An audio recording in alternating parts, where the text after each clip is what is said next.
అలా చెల్లినాయి మా మృక్కులు తీరినాయి మామూలు పేరు చెప్పి అష్టాది వర్ణాలందరూ కూడా దిగువ తిరుపతికి చేరుకుని అనిగళ్ళ నగరం చేరుకున్నారట.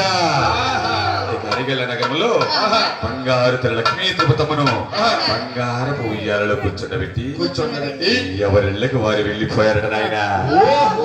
ఇక ఇంతలోనే బంగారు తల్లి ఆడగా పాడగా పెళ్లిడికి చేరుకున్నదట. వారి సమాచారం అలా ఉండగా ఎవరి సమాచారం ఎలా ఉందండి? అయ్యా ఆంధ్రదేశం భూమరికృష్ణ జిల్లా,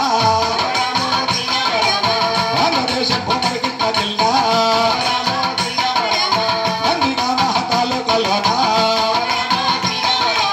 ఉచ్చమంటే మునియటిలోనా పేరుగల్లా పెరుగల్చి పోలో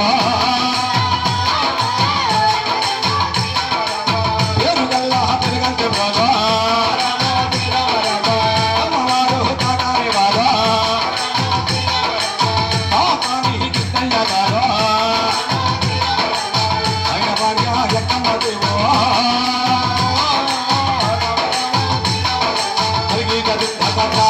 చూడు మిత్రమా, పేరుగల్ల పెరుగంచుకుల పట్టణములు కాకాని కృష్ణయ్య ఆయన భార్య ఎక్కమదేవి వారి ఆస్తిపాస్తులు ఏమనగా నాయన అబ్బాయ్ వారికి ఎవరైనా ఆయన 7 భవనాలు 7 500 ఎకరాల పొలం 4 కార్లు 2 టాటర్లు 18 ఇట్లు అట్టాసులు నమ్మకంగా ఉన్నారు. అవును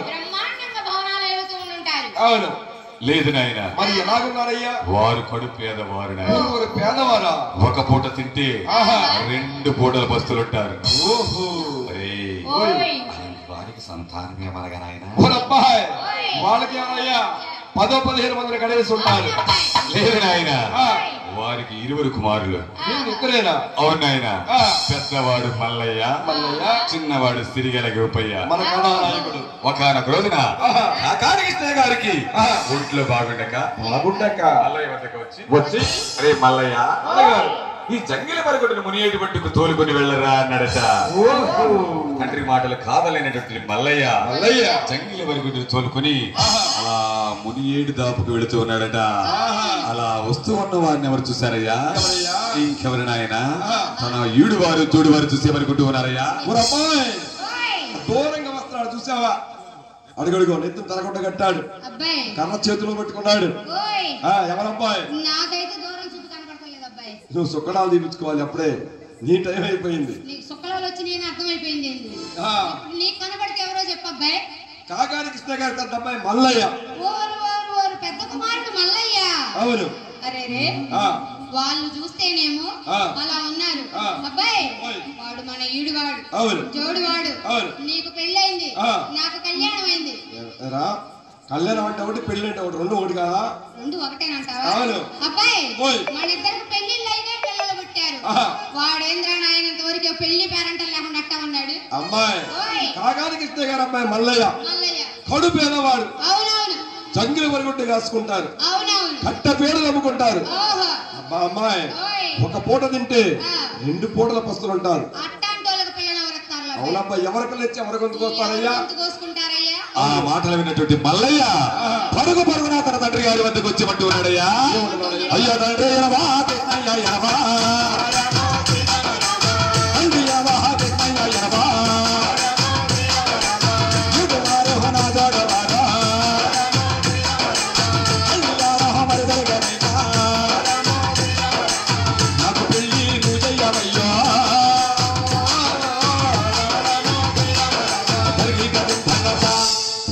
అడుగుతూ ఉన్నాడట మల్లయ్య.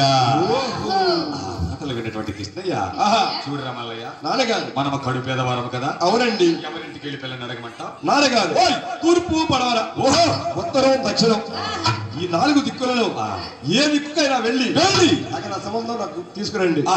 ఏమండి నాన్నగారు, అమ్మాయి గుడ్డుదైనా పిచ్చిదైనా ఇచ్చిదైనా నచ్చిదైనా పిల్లదైనా నల్లదైనా ఎర్రకుండా తెల్లకుండా ఎలాగైనా చేసుకుంటా. అంటే ఆడదైతే చాలు, గాడిదైనా పర్లేదు అంటావు. అలా అన్నది నాన్నగారు. ఎందుకన్నాడు తెలుసా మాట? ఇక్కడ ఉన్నారు చూసావా, ఈ ప్రజలందరూ అనుకుంటున్నారు ఏమని, నాకు పెళ్లి కాదు అని. నేను పెళ్లి చేసుకొని వీళ్ళ నోర్లన్నీ మూపియాల అని చెప్పి అంటా ఉన్నావు. అవును. ఆ మాటలు విన్నటువంటి కృష్ణయ్య ఏ విధంగా బయలుదేరి వెళ్తూ ఉన్నారయ్యా? ఏమి కాదయ్యా? ఏడు